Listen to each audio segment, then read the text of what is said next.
السلام عليكم ورحمة الله وبركاته. أهلا وسهلا بكم في فيديو جديد من قناة ويوميات عماد وداليا.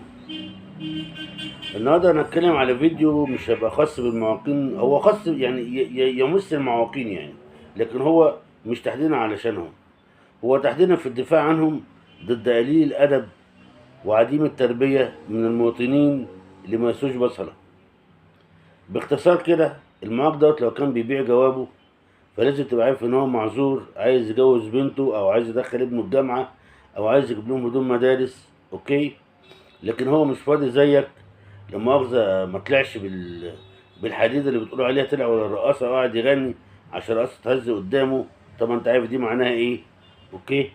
ولا مثلا لا مؤاخذه كان طالع من الزريبه وحاطط لي ترابيزه عليها ميات وبيع جوابات وبيع جوابات، طلع عليه. ما احنا برضو ممكن نملكوا تريقه يعني. فإن لو انتوا عايزين من، اولا اقسم